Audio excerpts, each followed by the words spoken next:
महेश्वरः गुरु साक्षात् परब्रह्म तस्मै श्री गुरवे नमः.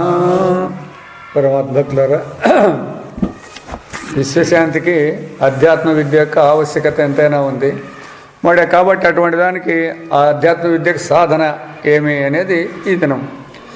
ಅಧ್ಯಾತ್ಮ ವಿದ್ಯೆ ಎಂಬುದು ನಮ್ಮ ಅಂತಃಕರಣಕ್ಕೆ ಸೇರಿದ್ದು. ಈ ಅಧ್ಯಾತ್ಮ ವಿದ್ಯೆ అనేది మన మనసుకు ಸಂಬಂಧಿಸಿಂది. ಈಗಿರುವಂತೆ ನಮ್ಮ ಅಂತಃಕರಣವು ಹೊರಗಿನ ವಿಷಯಗಳ ಚಿಂತೆಯಿಂದ ಬಹಳ ಕೊಲಸಾಗಿರುತ್ತದೆ. ప్రస్తుత వ్యవహారాన్ని బట్టి మన మనస్సు ఎంతో కల్మషంతో కూడుకొని ఉందన్నమాట. ఆ కల్మషం ఎంత అంటే దానికి అంతా ఇంత అని చెప్పేకి రాకున్నట్లు అంత కల్మషంతో కూడుకొని ఉంది. ಊರಿಗೆಲ್ಲ 21 ಕುಂಟೆಯಲ್ಲಿ, ಊರಿಗಂತ ಹೋಗಿ ಕುಂಟ ಸೇರುವಟ್ಲಂದನ್ಕೊಳ್ಳಿ, ಆ ಕುಂಟೆಯಲ್ಲಿ ಸ್ನಾನ ಮುಸುರ ಉಜ್ಜುವುದು, ದನಗಳ ಮೈ ತೊಳೆಯುವುದು, బట్టೆ ಒಗೆಯುವುದು, దాంట్లో పై ఎద్దులకు వెనుకోటికి పై కడిగేది, బట్టలు తుక్కుండేది, కుండ్ల ಗಿಂಡ್ಲು ಕಡಿಗೇది, ಇವನ್ನೇ ఉన్నప్పుడు ಮುಂತಾದ ಕಾರ್ಯಗಳನ್ನು ಮಾಡುತ್ತಿದ್ದರೆ ಹೇಗೆ ಅದು ಬಲು ಬೇಗನೆ ಕೊಳೆಯಾಗಿ పానాదిಗಳೇ అనర్హವಾಗಿ ಬಿಡುವುದು. అటువంటి నీళ్లు తాగేదానికి వీలైతాయా? ఆ విధంగా నీళ్ళు ఎట్లా చెడిపోతాయో ಹಾಗೆ ಹೊರಗಿನ ವಿಷಯಗಳಲ್ಲಿಯೂ ಪ್ರಾಣಿಗಳಲ್ಲಿಯೂ ಮನುಷ್ಯರಲ್ಲಿಯೂ ರಾಗದ್ವೇಷಗಳಿಂದ ಕೂಡಿ ಅನಾದಿ ಕಾಲದಿಂದ ವರ್ತಿಸುವ ನಮ್ಮ ಮನಸ್ಸು ಅತ್ಯಂತ కల్మషయుక్తವಾಗಿರುತ್ತದೆ. బాహ్య విషయాలతో మన మనస్సు అంతా చాలా కల్మషాలతో కూడుకొని ఉంది. ఉత్తమవాದ ఆచార, నిత్ಯವೂ ಭಗವತ್ చింతన, ಸರ್ವತ್ರ ಭಗವద్భావన, ఇంತಹ సాధనಗಿಂದ ఆ అంతఃకరణವು శుద్ధವಾಗುವುದು. కాబట్టి మన మనస్సు పరిశుభ్రం కావాలప్ప అంటే ప్రతిదినము భగవత్ చింతన ఉండాల. తర్వాత రాగద్వేషాలు వదిలి ఉండాల. ఇవన్నీ వదిలి ఉంటే తప్ప అంతఃకరణం ಶುದ್ಧ ಅಯ್ಯೋದಾనికి లేదు. ಆಗ ಅದರಲ್ಲಿ ಭಗವತ್ತತ್ವದ ನಿಜವು ತಾನೇ ಹೊರತೋರಿಕೊಳ್ಳುವುದು. ఎప్పుడైతే మనం ఈ విధంగా సదాచారంతో భగవత్ చింతనతో ఉన్నామంటే పరమాత్మ స్వరూపం అది అందుకదే బయటకు వస్తుంది. మనం దానికోసం కష్టపడాల్సినటువంటి అగత్యం లేదు అని. ఇప్పుడు మన యొక్క వ్యవహారం, దేహము నేననేది సత్యమా, దేహము నాదనేది సత్యమా? రెండు సత్యం, రెండు ఒకటే. దాంట్లో డిఫరెన్స్ ఉంది. నాదంటే బయట నుండి నాదంటున్నాడు, దేహం నాది అనేటప్పటికి అతను సపరేట్గా ఉండి అదే ఇవి రెండు సంబంధమా లేదా ఇంతే మనకు కావాల్సినది. ఇప్పుడు దేహం నాదనేది సత్యమా, దేహం నాదిగా నేను దేహం అనేదే? ఈ రెండింటిలో ఏదైనా ఒకటే, ఈ రెండు కాదా? అంతే. కొంచెం దేహం నాది అనేది మేలు అంటే అదే కూడా ఇది కాదు. మేలు ఎట్లయితుంది? మేలు దేహానికి సపరేట్ అయ్యి దేహం సాక్షి అయినాడు, దేహానికి సాక్షి అవుతాడు అక్కడ. నేను చెప్పింది కదా, పరమాత్మకు దేహానికి సంబంధం లేదు, నేనుకి సంబంధం లేదు. దాని నుంచి రెండు సంబంధం లేదు. ఏదంటించుకునేదానికి మనం లేదనమాట. మొదటి తెలుసుకోవాలా, నేననేది తప్పే, నాదనేది కూడా తప్పే. ఎందుకంటే ఆకాశం అంతటినీ ఆవరించి అంతటినీ భరించి ఉన్నా కూడా ఆకాశానికి ఏ విధంగా అయితే అంటలేదో అట్లా మన స్వరూపాన్ని కూడా అంతా ఇది భరించినట్లప్పటికి కూడా దీనికి మన స్వరూపానికి అంట అనేది లేదు. ఇది దేనికి ఆశ్రయము కాదు, ఇంకో దాన్ని అది ఆశ్రయించదు. చాలా కష్టం ఉంది. ఇది భగవద్గీతలోనే వచ్చినాయన్నమాట ఈ పదాలన్నీ కూడాను. దేనికి ఆశ్రయము కాదు ఎవరు? భగవంతుడు. మనం ఇప్పుడు ఏమంటున్నాము? ప్రపంచానికి ఆశ్రయం అంటున్నాం. చూడండి, ప్రపంచానికి ఆశ్రయం కాదు. పోనీ అతడు దేన్నన్నా ఆశ్రయించినా అంటే అతడు దేన్ని ఆశ్రయించలేదు. మరి అప్పుడు అతను ఈ జగత్స్వరూపంగా అందుకే మరి మీరు భగవద్గీత చిన్నాలు చదువుతాడారు, ఏం చదువుతాడారు మాకు అర్థం కాలేదు మీరు మాట్లాడే మాటల్లో. భగవద్గీత మరి భగవద్గీత చదివిన దాంట్లో పదాలు చదువుతానే క్లియర్గా అర్థమైపోవాలన్నమాట. చెప్తాడు, మయా తదమిదం సర్వం జగదవ్యక్తమూర్తిన మత్సాని సర్వభూతాని నచాహం తేషు స్థితః నచ మత్సాని భూతానే పశ్చిమే యోగమైశ్వరం అని ఇట్లా 9వ అధ్యాయంలోనే ఉండదు, 4 శ్లోకాలు అవి ఉన్నాయి. మరి దాంట్లో ఏమర్థం చేసుకుంటారు అని అదే ఇప్పుడు ఏం నేను చెప్పింది మర్చిపోయి ప్రపంచంగా ఇప్పుడు అతను అభివ్యక్తం అవుతున్నాడు కదా. అభివ్యక్తం అవుతా అన్నాడు, పరమాత్మ అభివ్యక్తం అవుతా అన్నాడు అని నువ్వు అంటాడవా? మంచి వ్యక్తం అవుతుందా? పరమాత్మ ఎట్లా అభివ్యక్తం అవుతాడు? అభివ్యక్తం అంటే అతను ఈ జగత్ స్వరూపంగా ఉంటూ తోస్తా అన్నాడు అంతే, అదే మరి. తోస్తా అన్నాడు. తాడు పాముగా తోస్తే అది సత్యరూపం ఎట్లయితుంది? ఇప్పుడు నేను అనే స్మృతి, ఇప్పుడు ప్రతి ఒక్కరిలో నేను నేను అనే స్మృతి ఆ యొక్క పరమాత్మ స్వరూపం నుంచే వెలువడుతుంది కదా. పరమాత్మ యొక్క శక్తి చేతనే ఈ నేననేది బయటకు వచ్చింది అంటారు. స్మృతి ప్రేరణ ప్రతి ఒక్క దానిలో ప్రతి ఒక్క జీవిలోనూ ప్రేరణ ఉంది. ప్రేరణ నేననే వరకే. అది దాంట్లో ఇంతకుముందు ఇది ఇంకా అయిపోలేదా? మీకు అయిపోయిందో మరి? అది దీంట్లోనే ఉంది, అది దీంట్లోనే. ఇప్పుడు జ్ఞానయోగానికి ఇదే నా నెంబరు అనే దాంట్లో అయిపోయింది, ఇది అయిపోయింది, దీంట్లో అయిపోయింది, దాని కథే మొదలైపోయింది. ఇంకా నీవు అంటాడావు అంతేగాని ఉండేది తన మన స్వరూపమే సత్యం. కానీ ఈ నేననేది బయట గడపడే జగత్తు ఇదే దానికి సంబంధం లేదనేది తెలుసుకోవాల్సిండేది అన్నమాట మెయిన్ పాయింట్. అట్లా మొదటేమో తోస్తుంది అని చెప్పిండేది కూడా వాస్తవమే. ఎట్లయితే కుండలన్నీ కూడా మట్టిలో ఉన్నాయి, అన్నీ ప్రాణులన్నీ నా యందు ఉన్నాయి, నేను వాటి యందు లేను, అవి లేనే లేవు అనేది భగవద్గీత. నా యందు అన్నీ ఉన్నాయి, నేను వాటి యందు లేను, అవి లేనే లేవు. ఇది ఆ 2 శ్లోకాల అర్థం ఇంతే కరెక్ట్గా ఉండేదన్నమాట. అది మరి మనకి బోధపడాలంటే కష్టమే. అది అన్నీ నా యందు ఉన్నాయి అంటాడు, నేను వాని యందు లేనంటాడు, అవి లేనే లేవు అంటాడు మళ్ళా. అన్నప్పుడు ఎంత కష్టం ఉంటుంది పాపము. ఈ సంశయంతోనే పోతాడు కాదే అని. ఎందుకంటే ఉదాహరణలు అట్లా సరిపోతుంది అనమాట. తన స్వరూపం నందు ఏది లేనే లేదు. తన స్వరూపాన్ని తెలియనప్పుడు ఈ విధంగా అధ్యారోపం జరుగుతుంది, అంత తప్పితే ఇంకా రెండోది లేదు. అది అధ్యారోపమే కానీ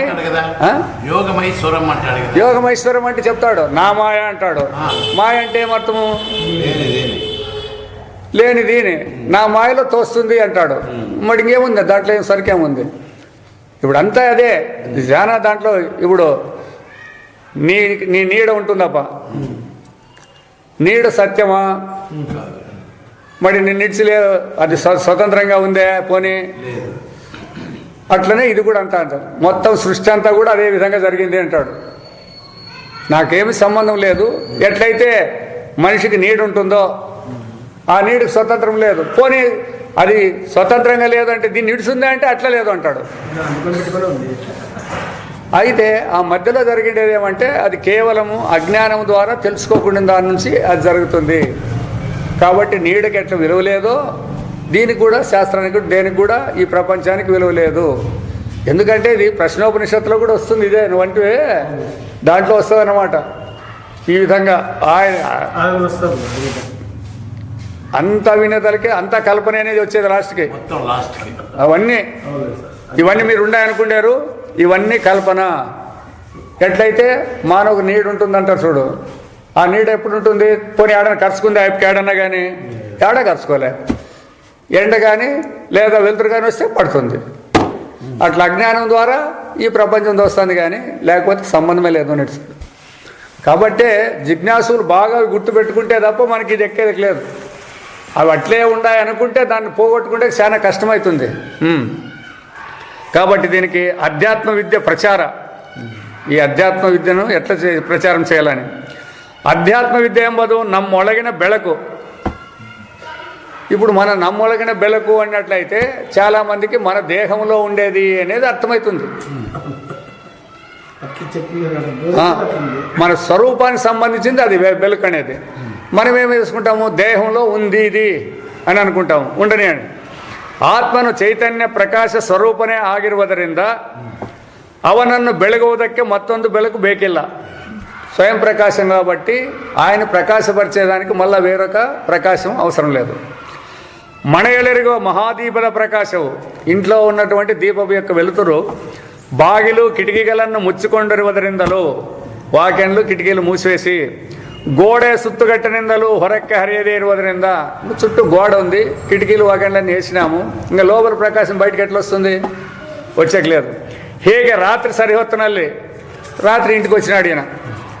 ಜನರು ಕಗ್ಗತ್ತಲೆಯಲ್ಲಿ ಎಡವುತ್ತಲೂ ಮುಗ್ಗುರಿಸುತ್ತಲೂ ఇరువరో, ఎట్లయితే దావు తెలియకోకుండా ఆడుగొట్టుకొని ఈడుగొట్టుకొని కింద పడి పైకి లేస్తుంటారో ಹಾಗೆ ನಮ್ಮೊಳಗಿನ ಅಧ್ಯಾತ್ಮ ಪ್ರಕಾಶವನ್ನು, మనలో ఉండే ప్రకాశాన్ని, మన స్వరూపాన్ని శరీర ఇంద్రియ మనೋಬುದ್ಧಿಗಳೆಂಬ ಉಪಾಧಿಗಳು ಸುತ್ತುವರೆದಿರುವುದರಿಂದ ఆ ప్రకాశವು ಹೊರಸೂಸದೆ ఇರುತ್ತದೆ.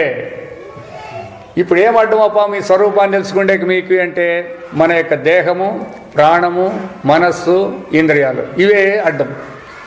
ఎట్లయితే ఆ ఇంటి కిటికీలు వాకిళ్ళన్నీ వేసేసి గోడ చుట్టూనే ఉంది, ఇంకే బయటికి ఎట్లా వెళ్తూ వస్తుంది?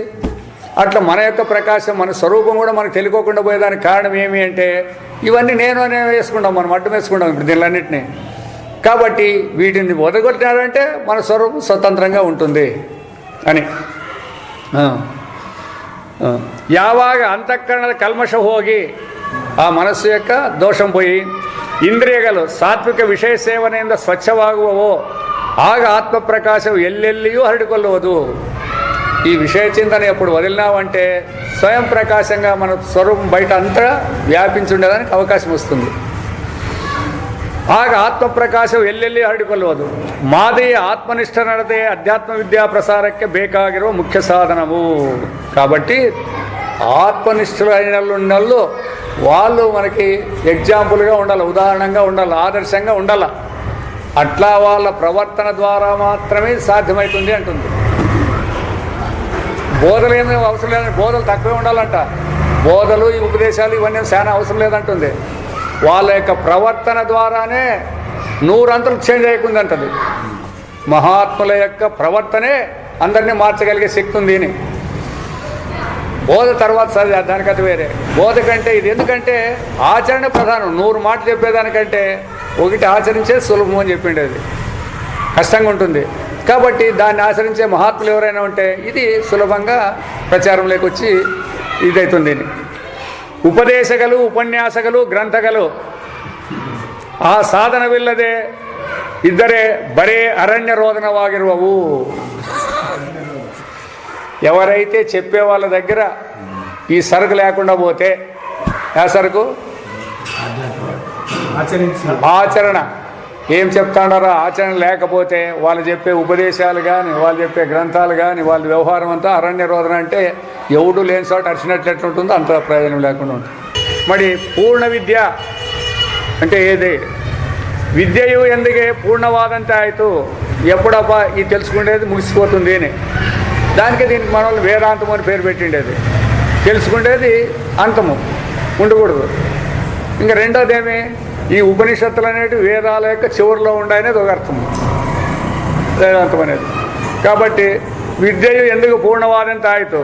ವಿದ್ಯೆ ಎಂದರೆ ಸರಿಯಾದ ತಿಳುವಳಿಕೆ. ವಿದ್ಯೆ ಅಂದರೆ ಸರಿಯಾದ ಜ್ಞಾನ. ಅಜ್ಞಾನದಿಂದ ಆಗಬಹುದಾದ ಎಲ್ಲ ಅನರ್ಥವನ್ನು ಹೋಗಲಾಡಿಸುವ ತಿಳುವಳಿಕ. అజ్ఞానం అనే దాంట్లో ఏమేమి అనర్థాలు ఉన్నాయో అవన్నిటినీ పోగొట్టేది సరైన తెలివి. అది మనుష్యను నెమ్మదిಯಿಂದ ఇరుವುದಕ್ಕೆ ಬೇಕಾದ తిಳುవಳಿಕೆయే విద్య. మనం సావధానంగా, సమాధానంగా, ప్రశాంతంగా ఉండాలనే దానికి ఈ విద్య ఉంటే తప్ప ఉండేకి సాధ్యం కాదు. అంటే దానికి అంత చదువుకుంటాము అంటారు. ఇంత విద్యయు పూర్ణవాಗುವ సంభవವೆಲ್ಲಿದೆ? తెలుసుకునేదంతా పూర్ణమయ్యేది ఎప్పుడు ఉంటుంది? సాధ్యమేనా? వ్యవహార దృష్టితో చూస్తే అంతా తెలుసుకుంటే సాధ్యమేనా?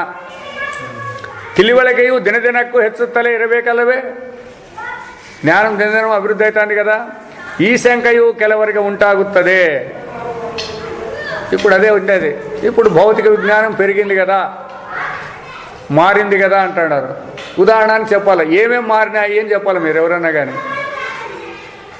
ಇಂದ್ರಿಯಗಳಿಂದ ತಿಳಿಯಬರುವ ನಮ್ಮ ಹೊರಗಿನ ವಸ್ತುಗಳ ವಿಷಯಗಳ ತಿಳುವಳಿಕೆಯನ್ನೇ ನಾವು ವಿದ್ಯೆ ಎಂಬ ಹೆಸರಿನಿಂದ ಕರೀತಿದ್ದೀವಿ.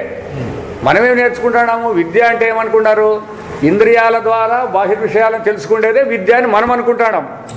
అవునా? ಹೊರಗಿನ ಜ್ಞೇಯರಾಶಿಯಲ್ಲ అంటే బయట కనబడేది ఏదేది ఉందో అదంతా జ్ఞేయరాశి. అంటే తెలియబడేది ఏముందో అదంతా అది.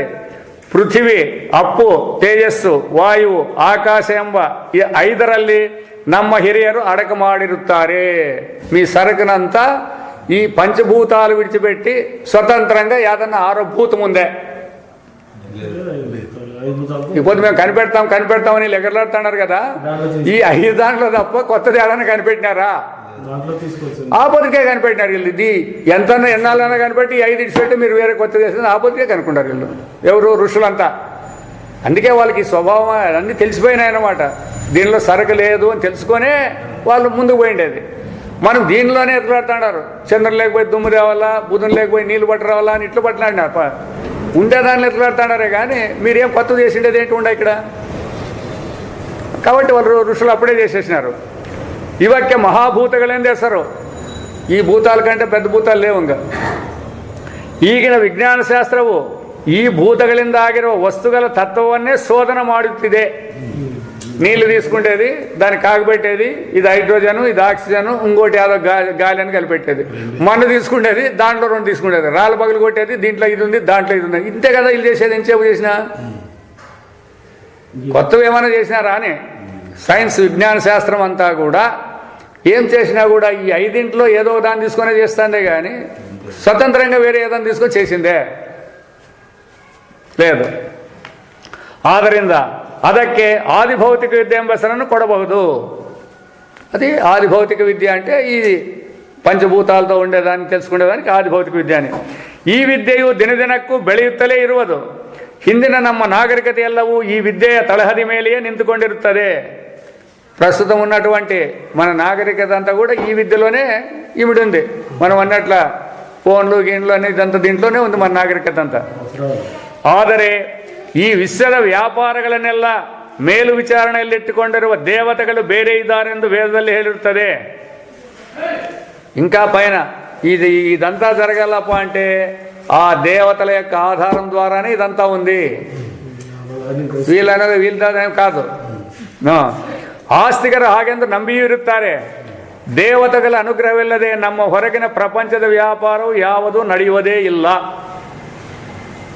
మరి జరుగుతుందని ఎవరైనా చెప్పేటట్లుంటే చెప్పండి, చూస్తాం కొంచెం సేపు. వాయువు లేదు, వాయుదేవత లేదు,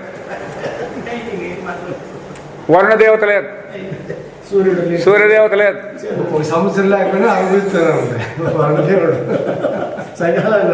మేము అన్నీ చేస్తామంటున్నారు కదా, వీటిలో ఏ ఒక్కటి లేకపోతే ఏం జరుగుతుందో పని చెప్పండి, చూస్తాం. మరి ఆధారం ఏమి? ఇదంతా వ్యాపారం జరగాలంటే వాళ్ళే ఆధారం, అవునా? కాబట్టి ನಡುವೆ ನಮ್ಮ ಶರೀರದೊಳಗಿನ ಪ್ರಾಣ, ಇಂದ್ರಿಯಗಳು, ಮನಸ್ಸು, ಬುದ್ಧಿ, ಅಹಂಕಾರ ಇವುಗಳ ವ್ಯಾಪಾರವು, వీటి వ్యాపారం కూడా ಅವರ ನೆರವಿಲ್ಲದೆ ನಡೆಯುವುದಿಲ್ಲವೆಂದು ಋಷಿಗಳು ನಂಬಿದ್ದರು. ఈ ఇంద్రియాల వ్యవహారం, ప్రాణం పనిచేయాలంటే వాయుదేవుడు ఉండాల్సిందే కదా. మనస్సు ఇవన్నీ పనిచేయాలప్ప అంటే దానికి కావాల్సినంత సరుకు ఉండాల్సిందే కదా. యాదానికైనా కూడా వాళ్ళ అనుగ్రహం లేకపోతే ఏం చేస్తారు? కూర్చున్నాడు లేచేకి లేదు, లేచినాడు కూర్చుండేకి లేదు అన్నట్టు ఉంటుంది. అయితే మాదే అంత జరుగుతుంది, మేమే కనిపెట్టాం అంటున్నారు. దానికి మూలమైనది ఏమిటిది అనేది మాత్రం ఎవరు పట్టించుకోలేదు. ಈ ದೇವತೆಗಳ ವಿದ್ಯೆಗೆ ಅಧಿದೈವಿಕ ವಿದ್ಯೆ ಎಂದ ಹೆಸರನ್ನು ಕೊಡಬಹುದು. అది ఆదిభౌతిక విద్య, ఇది ఆది దైవిక విద్య. ಮನುಷ್ಯನ ಈಗಿನ ಭೌತಿಕ ವಿದ್ಯೆ ತನಗೆ ಕೊಟ್ಟಿರುವ ಹೆಚ್ಚಿನ ತಿಳುವಳಿಕೆಯಿಂದ ತಲೆ ತಿರುಗಿ ಮದಾಂಧನಾಗದೇ ಇರುವುದಕ್ಕೆ అధిదైవిక విద్యయు ಬೇಕು. మేమంతా సైంటిస్టులు, మేమంతా కనిపెడతాం అంటున్నారు చూడండి. ఇదే తల తిరిగిందనమాట. మేము కనిపెట్టినామనే దానికి మొట్టమొదట మీకు ప్రాణం ఉండాలంటే ఎట్లా, ఏ ఆధారంతో ఉండరు మీరు? ఉష్ణం ఉండాలంటే ఎక్కడి నుంచి వచ్చింది మీకు? టెంపరేచర్. బతికేదానికి నీళ్ళు, ఆహారము ఇవి లేకోకుండా నువ్వేం చేస్తావు చెప్పు? దీన్ని గుర్తుపెట్టుకోలేదు అందరూ. దీన్ని విడిచిపెట్టి పైన మేమే అంత కనిపెడతాం అంతే. పోనీ ఇంత కనిపెట్టినారు, సమాధానంగా ఏ దేశం ఉంది? ఇన్ని కోట్లు ఖర్చు పెడతాడారు, ఇంత చేస్తాడారు, కరెక్టే. ఏమి మీరు కనిపెట్టి ప్రపంచంలో సంపాదించేది ఏమిటి, సాధించిండేది ఏమిటి? ప్రపంచంలో ఏ దేశమైనా సరే సాధించినారా? అభివృద్ధి అంటారు. ఏ అభివృద్ధి చెప్పు, అదే చెప్పు, అభివృద్ధినే చెప్పు. ఎవరెవరు వద్దండి శాంతి తప్ప అన్ని సాధించినట్టే. అదే శాంతి తప్ప అన్ని సాధించినట్టే. అదే లేని దుగ్ధం రేపుతున్నారు, అంతే. అంతా అశాంతికే శాంతి రేపుతున్నారు తప్ప. ಈ ವಿದ್ಯೆನು ಭೌತಿಕ ವಿದ್ಯೆ ಪ್ರಕಾರದಿಂದ ನಿರೀಕ್ಷಣ ಪರೀಕ್ಷಣಾದಿಗೆ ಸಂಪಾದಿಸೋಕ್ಕೆ ಆಗುವುದಿಲ್ಲ. యాది ఆదిదైవిక విద్యని పరీక్షలు గిరీక్షలు చేసేకి లేదు దీంట్లో. ప్రాణం ఎట్లుంటుందని చూసి అదే చెప్పింది కదా అవుతూరి. నీళ్ళని ఆక్సిజన్ హైడ్రోజన్ ఉందని చెప్పన్నాడు. సరే, ఒకటి ఏడ్చినో నీళ్ళు తెచ్చిపెట్టినారు, నవ్వినో నీళ్ళు తెచ్చిపెట్టినారు. భేదం ఏముందంటే ఏం చెప్తాడు వాడు? ఏడ్చినప్పుడు నీళ్ళు వస్తాయి, సర్వ సంతోషమైనప్పుడు వస్తాయి. ఆ నీళ్ళు ఈ నీళ్ళు వస్తాయి. దీంట్లో మరి దుఃఖం ఉంది, దీంట్లో ఇది ఉందని కనిపెట్టాలి కదా. మరి నువ్వు కనిపెడతావా? మనం చెప్తాము ఈ ముందు వచ్చినట్లయితే ఈ సంతోషము అని మనం చెప్తాము. వాడు ఏం పరీక్ష చేశాడు, నిరీక్షణ చేసేలే. యాడ్ నీళ్ళు వస్తే ఎట్లయిందంటే సంతోషంగా ఉంటాయి, ఈడొస్తే ఏడ్చినారప్ప అని చెప్తాం. కత్తిపీట తగ్గింది ఒకరికి, బాధ అయింది, అప్పుడు ఏడ్చినారు. దానికి నీళ్ళు వస్తే ఎందుకు వచ్చినాయి ఈ నీళ్ళు అంటే ఏం చెప్తారు? అందుకే పరీక్ష నిరీక్షణలు దీంట్లో కుదరవు. నీ వ్యవహారంలో నీవు దీంట్లో చేసేదానికి సరిపోతాయి, కానీ ఈ ఆదిదైవిక విద్యలో కుదరట్లేదు ఇవన్నీ. మತ್ತೇನು ಅದಕ್ಕೆ ಉಪಾಸನೆ ಎಂಬ ಒಂದಾನೊಂದು ಮಾನಸ ಕಳಬೇಕು. ಆ ಉಪಾಸನ ద్వారా అయితే చెప్పచ్చు ಆದಿದೈವಿಕ ವಿದ್ಯೆಯಲ್ಲಿ ಎಂತ ಒಂದೇ ಅಪ್ಪ ಸಿಗ್ತೇನೆ. ದೇವತೆಗಳಿಗೆಲ್ಲ ದೇವನಾಗಿರುವ ಮಹಾದೇವನನ್ನು, ಈಶ್ವರಗಳಿಗೆಲ್ಲ ಈಶ್ವರನಾದ ಪರಮೇಶ್ವರನನ್ನು ಒಲಿಸಿಕೊಳ್ಳುವುದಕ್ಕೂ ఆయన మన వైపు తిప్పుకునేదానికోసరము ఈ ఉపాసనా రూపವಾದ ಆದಿದೈವಿಕ ವಿದ್ಯೆಯು ಬೇಕಾಗುತ್ತದೆ. ಅದೇ ಆದರೆ ಇಷ್ಟು ಮಾತ್ರದಿಂದ ವಿದ್ಯೆಯು పూర్ణವಾಗುವುದಿಲ್ಲ. అంత మాత్రం చేసుకుంటే కూడా విద్య పూర్తి అయ్యట్లేదు. ನಮ್ಮ ಲೌಕಿಕ ವ್ಯವಹಾರವಾಗಲಿ ಶಾಸ್ತ್ರೀಯ ವ್ಯವಹಾರವಾಗಲಿ ಒಂದಾನೊಂದು ಅಜ್ಞಾನದ ಕ್ಷೇತ್ರದಲ್ಲಿಯೇ ನಡೆಯುತ್ತೆಂಬ ಘನತತ್ವವನ್ನು ಪುರಾತನರಾದ ಮಹರ್ಷಿಗಳು ಕಂಡು ಹಿಡಿದಿರುತ್ತಾರೆ. ಇಲ್ಲಿ ఇప్పుడు ಅವ್ರು కనిపెట్టినారు దీన్ని. ఇప్పుడు హోమాలు చేయాల, యజ్ఞాలు చేయాల, వ్రతాలు చేయాలంటే అందరూ ఎగరలాడుతున్నారు ఇట్లా. వాళ్ళు ఏం చెప్పినారు? ఇదంతా అజ్ఞానానికి సంబంధించిందా అని చెప్పించినారు. వాళ్ళు ఒకటే మాట చెప్పించినారు మన పూర్వీకులు. వాళ్ళేం చేయలేదు. అది అది కర్మకాండ. అదే అందుకే కర్మకాండ అనేది కానీ శాస్త్రము కానీ, శాస్త్రం కూడా వేదాలు కూడా అజ్ఞానంలోకి సంబంధించినవే. మరి అన్నప్పుడు దాంట్లో ఉండే సరుకంతా మరి. కాబట్టి ఈ విధంగా పూర్వకాలం అన్నీ కనిపెట్టేసినారు దీనిలన్నింటినీ. కాకపోతే దీంట్లో ఒక వ్యవహారం ఉంది. లౌకిక శాస్త్రం ప్రకారము లౌకిక విద్యలు అవి చేసుకుంటే పొందే లోకాలు వేరే ఉన్నాయి. తర్వాత శాస్త్రజ్ఞానం వైదిక శాస్త్రం ద్వారా కర్మలు చేస్తే ఆ లోకం వేరే ఉంది. వైదిక శాస్త్రం తీసుకొని ఉపాసన చేస్తే ఆ లోకం వేరే ఉంది. అందుకే దక్షిణాయనం ఉత్తరాయణం ఆ రెండింటికి సంబంధిస్తుంది అన్నమాట. అది వైదిక కర్మలను తన కోసం చేసుకునేది అది దక్షిణాయన మార్గంలో పోయిస్తారు వాళ్ళు. ఉపాసనలతో వచ్చిన వాళ్ళు బ్రహ్మలోకానికి పోతేస్తారు వాళ్ళు. ఈ మిగతా వాళ్ళు ఉంటారు చూడండి, వీళ్ళకి ఆ లోకం లేదు, నరకలోకమేనంటే వీళ్ళందరికీ. ఇంకా వీళ్ళు ఆ లోకానికి పోయి పని లేదు. నరకలోకం అంటే ఏమప్ప అంటే తిరియక్ జంతువు జన్మ, పశుపక్ష క్రిమికీటకాలుగా పుట్టేదే మన పనులన్నీ. నూనె ఉపాసన ద్వారా మనం పరమేశ్వరుని ఒలుచుకోవచ్చు. అంతే. ఒలుచుకోవచ్చు అంటే ఏమి? ఉపాసన చేసిన తర్వాత కూడా ఈ ఉపాసన కూడా నాకు భగవంతుడు కావాలని చేయాలా. బ్రహ్మలోకానికి పోతావు నువ్వు, అంతే. బ్రహ్మలోకానికి పోయి నేను బ్రహ్మలోకాన్ని అనిపిస్తూ వస్తానప్ప అంటే అనిపించవచ్చు నువ్వు, మళ్ళా తిరిగి రావాల్సిందే. పరమేశ్వరుడు పొందేలేదు వీళ్ళు, ఇంకా పొందేలేదు. నీవు పోయేదానికి మార్గం అది. అది క్రమముక్తి. ఉపాసన అంతా క్రమముక్తి. కర్మయోగము కానీ ఉపాసన కానీ క్రమముక్తికి పనికి వస్తాయి, కాదనేకేం లేదు. జ్ఞానం మాత్రమే డైరెక్ట్. జ్ఞానం మాత్రమే డైరెక్ట్ అన్నమాట. మళ్ళీ ఎప్పుడో కాదు, శ్రవణ సమకాలంలోనే అయిపోతుంది ఇది. మళ్ళీ లోకాలకు పోయేది లోకాలకు వచ్చేకి లేదనమాట. కారణం ఏమి అంటే ఉపాసకుడు కూడా నేను వేరే దేవుడు వేరే అని పెట్టుకున్నాడు ఆయన. అవునా కదా? అప్పుడు ద్వైతమే కదా అది. కాబట్టి వాళ్ళ ప్రాణాలు కూడా సుషుమ్న నాడి ద్వారా పోతాయి వాళ్ళవి. అర్థమైనా? జ్ఞాని ప్రాణాలు ఎక్కడ పోతాయి? అక్కడే సుష్మా జ్ఞానికి దేహమే లేదు, ప్రాణమే లేదు, ఇంకేటికి పోతుంది అది? ఇది పెద్ద సమస్య ఇది. వాళ్ళ జ్ఞాన ప్రాణాలు ఎట్లు పోతాయి, మిగతా వాళ్ళు పోయింది అన్నీ చెప్తుంది శాస్త్రం. జ్ఞాన ప్రాణాలు ఎక్కడ పోయకుండా అవి ఉంటే కదా, ప్రాణం ఉంటే కదా పోయే కదా. దేహం లేదు అతనికి, ప్రాణము లేదు, నువ్వు పోయేది ఎక్కడికి పోతాయి అవి? అసలు సభలో చెప్పింది ఏంది, వాడు చెప్పింది అదే కాదు. ఈ ఆయన జానికి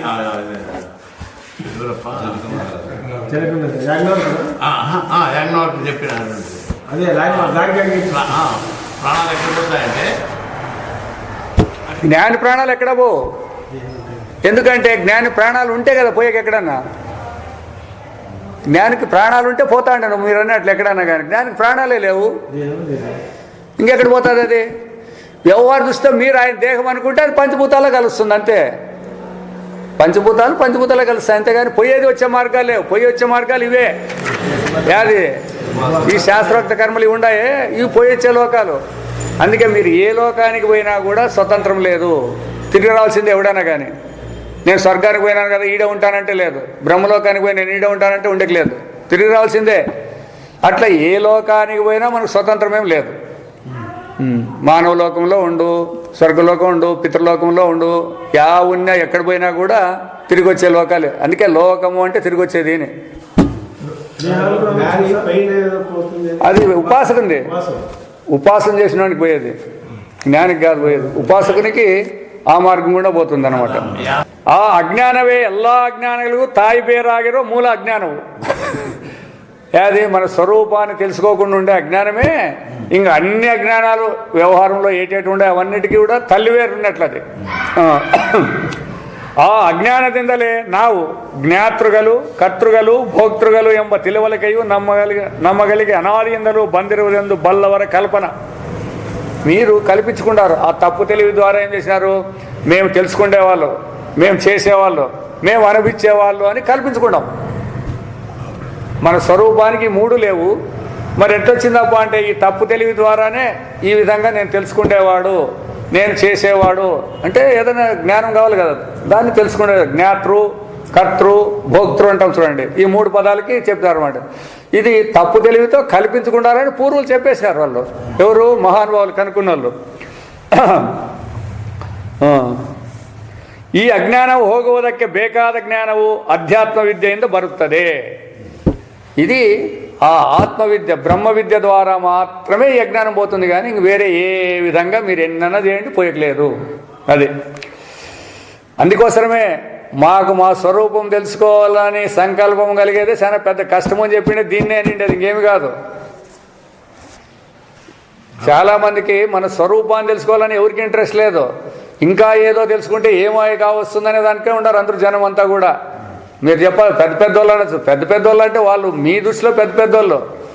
వేదాంతంలో అందరూ ఒకటే కిందికే, జ్ఞాని తప్పితే అందరూ కిందోళ్ళే, అజ్ఞానులే అని చెప్పేస్తుంది శాస్త్రం. అది ನನ್ನ ನಿಜವಾದ ಸ್ವರೂಪವು ಯಾವುದು? నా నిజ స్వరూపమేమి? ఆ ನನ್ನ ಸ್ವರೂಪಕ್ಕೂ ಆದಿಭೌತಿಕ ಪ್ರಪಂಚಕ್ಕೂ ಆದಿದೈವಿಕ ಪ್ರಪಂಚಕ್ಕೂ ಸಂಬಂಧವೇನು ಎಂಬುದು ಅಧ್ಯಾತ್ಮದಿಂದ ತಿಳಿಯಬರುತ್ತದೆ. ఈ ఆధ్యాత్మిక విద్య ద్వారా నీకు భౌతికానికి ఏం సంబంధం ఉంది, దైవికానికి ఏం సంబంధం ఉంది, నీ దేహం అనేదానికి ఏం సంబంధం ఉంది, నీవంటే ఏమనేదానికి మొత్తం విషయాలన్నీ కూడా ఆడొచ్చేస్తాయి. ఆ విద్యయు నమ్మగా అలవట్టాక ఎప్పుడైతే ఈ బ్రహ్మ విద్య మనకి అలవడినట్లయితే ನಮ್ಮ నిజవాದ ఆత్మనే ఇడీ ప్రపంచದ ఆత్మ. ఈ మీరు ఏ ప్రపంచమంతా ఉందంటారు కదా, ప్రపంచమంతా ఉంది అనేది ఆత్మ, ఉందనే స్వరూపం ఆత్మ. మరి ఏమిడుతుంది అంటే ఆత్మ ఉందంతే, ప్రపంచం కాదు ఉండేది. ఆత్మయే ఈ మొత్తం అంతా కూడా ఉండేది. అందుకే అందరూ కూడా పరమాత్మ స్వరూపులు అని శాస్త్రం చెప్పిండేది అంతా. అవనే పరమాత్మను ఎంబ ತಿಳಿವಳಿಕೆ ఆగవదు. అప్పుడు ఈ అధ్యాత్మ విద్య వచ్చిన తర్వాత దాన్ని ఎవడైతే అనుభూతికి తెచ్చుకుంటాడో వానికి గుర్తవుతుంది ఆత్మ తప్పితే అన్యం లేదు అనే పదము మనం చెప్తాము. వాని దృష్టిలో అది కూడా రాదు. ఇప్పుడు మనం నిద్రపోయినప్పుడు ఏమొచ్చింది? మేము ఆత్మని వచ్చిందా ఏమన్నా? మనకేమన్నా ఇంత పగలల్లో విన్నాము, నిద్రపోయినప్పుడు ఏమన్నా మాకు ఆత్మ ఏమైనా జ్ఞానం అవుతుందే? ఎందుకంటే నిర్వికల్పం అది. ఏ వికల్పాలు ఉండకూడదు అక్కడ. తానుగానే ఉంటాడు. ఈ జాగ్రత్తలో ఉండే ఈ కల్పనలన్నీ ఊహించుకొని అక్కడ ఏమీ మేము కల్పించుకోము కదా అని మాట్లాడుతున్నారు. దీన్ని ఉపయోగించుకొని ఆడలేదు కదా అని అంటున్నారు వీళ్ళంతే. ఉండేది అదే. ఇది వికల్పాలు చేసుకునేది. ಆದ್ದರಿಂದ ಅದಕ್ಕೆ ಬ್ರಹ್ಮ ವಿದ್ಯೆ ಎಂದು ಹೆಸರು. ఆ విద్యయు ಬಂದಾಗ విద్యయు పూర్ణవాగువదు. ఎప్పుడయ్యా నీకు విద్య సరైన తెలివి వచ్చింది అంటే బ్రహ్మ విద్యను గుర్తించడానికి మాత్రమే సరైన తెలివి, మిగతా వాళ్ళకి ఎవరికి లేదు. ಬ್ರಹ್ಮ ವಿದ್ಯೆಯು ಪೂರ್ಣವೆಂದು ಕರೆದಿರುವುದರಿಂದ ಅಧಿದೈವಿಕ ವಿದ್ಯೆಯು ಭೌತಿಕ ವಿದ್ಯೆಯು ಅದರ ಅಂಶವಾಗಿರುವ ವಿದ್ಯೆ ಎಂದು ತಿಳಿಯಬಾರದು. చూడండి, మళ్ళా మీరు అధిదైవిక విద్య, అది భౌతిక విద్య, ఈ భౌతిక విద్య అని అనుకుంటారు. దాని అంశము కూడా అనద్దండి. అంశము లేదు, కొంచెము లేదు, ఉండేదే ಪರಮಾತ್ಮ. ಅದರಲ್ಲಿ ಮಿಕ್ಕದ್ದೆಲ್ಲವೂ ಕಲ್ಪಿತವಾಗಿದ್ದು. ಇದೊಕ್ಕటే పాయింట్ చాలు మనకి. పరమాత్మ ఏందే ఇవన్నీ కల్పితాలు. ఆధ్యాత్మికము, ఆది భౌతికము, ఆది దైవికము, ప్రపంచము, వ్యవహారాలు అన్నీ ಕಲ್ಪಿತವು. తత్కాలಕ್ಕೆ తోరుತ್ತದೆ ಎಂಬುದು బ్రహ్మజ్ఞానిಗಳ అభిప్రాయ. మీకు ఆ ఆత్మస్వరూపం తెలియనప్పుడు మీకు కనపడుతూ ఉంటుందని వాళ్ళు చెప్పేసినారు. బ్రహ్మజ్ఞానుల అభిప్రాయం అది. బ్రహ్మವನ್ನು ನಮ್ಮೆಲ್ಲರ ಆತ್ಮನೆಂದು ತಿಳಿದುಕೊಂಡರೆ, ಆ ಪರಮಾತ್ಮಯೇ మన స్వరూపం అని తెలుసుకున్నట్లయితే ಅದೊಂದೇ ಪರಮಾರ್ಥವೆಂದು ಗೊತ್ತಾಗಿಬಿಡುತ್ತದೆ. ಅದೊಕಟೇ ಸತ್ಯವನ್ನು ತಿಳಿಯಬಡುತ್ತದೆ. ಆಮೇಲೆ ಅರಿತುಕೊಳ್ಳಬೇಕಾದದ್ದು ಯಾವುದೊಂದು ಉಳಿರುವುದೇ ಇಲ್ಲ. ఇంక తెలుసుకుంటేది ఏముండదు. తనకంటే వేరుందని కాబట్టి తెలుసుకునే ప్రయత్నం. ఇప్పుడు తన్ను విడిచి రెండవది లేదు అని అన్నాక తెలుసుకుంటేది ఏముంది, పొందేది ఏముంది, ఎవరిని ప్రేమించాలా, ఎవరిని ద్వేషించాలా, ఇవన్నీ కూడా మొత్తం వెళ్ళిపోతాయి అన్నమాట. ಆಗ ಎಲ್ಲ ಬಗೆಯ ಅಜ್ಞಾನವು ಆತ್ಯಂತಿಕವಾಗಿ ಹೋಗಿಬಿಡುತ್ತದೆ. శాస్త్రానికి కూడా మిగిలిపోకుండా వెళ్ళిపోతుంది అనమాట. ఏమే కానీ కొంచెం ముందప్ప అనేదానికి లేకుండా. ఈ అర్థదಲ್ಲಿయే బ్రహ్మ విద్యయు పూర్ణ విద్య. అట్లా పూర్ణ విద్య అంటే రెండవది లేనటువంటి స్వరూపమే అని గుర్తించేదే బ్రహ్మ విద్య. మిక్కದ್ದెల్లవు వ్యవహార దృష్టిಯಿಂದ మాత్రమే విద్య ఎనిసిరుತ್ತದೆ. చూడండి, అది కాబట్టి ఆ ఆత్మస్వరూపం తెలియనంత వరకు ఇదే విద్య అని చాలామంది అనుకుంటా ఉన్నారు. అది కాదు. పూర్ణ విద్య అంటే మన స్వరూపాన్ని గుర్తించేది పూర్ణ విద్య. కాబట్టి ఇంకిప్పుడు అధ్యాత్మద మొదలనే సోపాన, మొట్టమొదటి మెట్టు అధ్యాత్మకి ఏం కావాలప్ప అంటే దానికి ಸಂಧ್ಯಾವಂದನము అని చెప్పినారు. ವೇದೋಕ್ತ ಕರ್ಮಗಳೆಲ್ಲ ಸಂಧ್ಯಾವಂದನ ಮೊದಲದಾಗಿಯೂ ವೇದದಲ್ಲಿ ಹೇಳಿರುವ ಧರ್ಮದ ಸಾರವನ್ನೆಲ್ಲ ಒಳಗೊಂಡುವುದಾಗಿಯೂ ಇರುವುದು. యాది ఈ సంధ్యావందనం అనేదాన్నంతా కూడా ఈ మన వ్యవహారంలో ఉండేదంతా కూడా దాంట్లోనే అంతర్గతంగా ఉంది అని. ಈಗಿನ ಬಹುಜನ ದ್ವಿಜರಲ್ಲಿ సంధ్యావందన ಎಂದೇ ದ್ವಿಜತ್ವ ಗುಣತಾಗಿ నింతిరువదంతే. దానికేం అర్థం పూర్తి తెలియదు అనుకోలేదు. ఎవరైనా సంధ్యావందనం చేస్తారంటే బ్రాహ్మణులు చేస్తారు, లేదా వయసులు చేస్తారు అని ఉంది అనమాట. ನಾವು ಸಾಯುವವರೆಗೂ ಪ್ರತಿದಿನವೂ ಆಚರಿಸುತ್ತಿರುವ ಈ ಕರ್ಮದ ಸ್ವರೂಪವನ್ನು, ఎందుకు ఈ సంధ్యావందనం దినానికి 3 పూటలు చేయాల, ಇದರಲ್ಲಿರುವ ಮಂತ್ರಗಳ ಅರ್ಥವನ್ನು ಉಪೋದ್ಘಾತ ರೀತಿಯಿಂದ ಕೆಲವು ವಿಷಯಗಳನ್ನು ಸೂಚಿಸುವನು. కొంచెం ఎట్లుంటుంది సంధ్యావందనం అనే దానికి అర్థమేమి అనేది ఆయన రాసినాడు స్వామి. సంధ్యావందన ಎಂಬ శబ్దವು ఈచినదెందు తోరుತ್ತದೆ. సంధ్యావందనం అంటే ఈ బ్రాహ్మణులు చేస్తున్నారు కాబట్టి ఈ కాలంలోదేమో అని అనుకుంటారు. కాదు. ಶ್ರುತಿಯಲ್ಲಿಯೂ ಸ್ಮೃತಿಯಲ್ಲಿಯೂ ಈ ಕರ್ಮಕ್ಕೆ ಸಂಧ್ಯಾ ಎಂಬ ಹೆಸರೇ ಕಂಡುಬರುತ್ತದೆ. వేదాల్లోనూ శృతులలో కూడా దీనికి సంధ్య అని పేరు పెట్టినారు. ఇప్పుడు సంధ్యావందనము అని వీళ్ళు అంటున్నారు. ದಿನದಿನವೂ ಸಂಧ್ಯೆಯನ್ನು ಉಪಾಸನ ಮಾಡಬೇಕೆಂದು ಸುತವಾಕ್ಯವಿರುವುದು. ಇಲ್ಲಿ ಸಂಧ್ಯಾ ಎಂದರೆ ಈ ಕರ್ಮದಲ್ಲಿ ನಾವು ಉಪಾಸನ ಮಾಡುವ ದೇವತೆ ಹೆಸರು. సంధ్యావందనం అంటే మనం ఉపాసన చేసే దేవత పేరు అది. ಇದಕ್ಕೂ ಒಂದು ಸ್ಮೃತಿ ఆధారವಿರುವುದು. అందుకే ఇవన్నీ చాలా ఉంటాయి రకాలు. దానికేమి ವಸಿಷ್ಠ ಸ್ಮೃತಿಯಲ್ಲಿ ಹೇಳಿರುವುದು ಏನೆಂದರೆ, ಸಂಧ್ಯೆ ಎಂದರೆ ಜಗತ್ತಿಗೆಲ್ಲ ಕಾರಣವಾಗಿರುವ ಮಾಯಿಗೆ ಅತೀತವಾಗಿರುವ నిష్కలವಾದ ఈశ్వర శక్తి. జగత్తుకంతా ఏదైతే ప్రకాశాన్ని ఇస్తుందో, ఏ కల్మషం లేని శక్తి ఉందో దానికి సంధ్య అనే పేరు వశిష్ఠ స్మృతిలో చెప్పినారు. ಈ ದೇವತೆಯನ್ನು ಸೂರ್ಯಮಂಡಲದಲ್ಲಿರುವಂತೆ ಧ್ಯಾನ ಮಾಡುತ್ತಾ, ఇది ఆడుంది అనుకుంటారు. ఈ జగత్తుకంతా కారణం ఎవరు? సూర్యుడే. మనకేం సూర్యుడు అనేది తెలియదు అనుకో. అయితే విచారం చేసినట్లయితే సూర్యుడే దీనికంతా కారణము.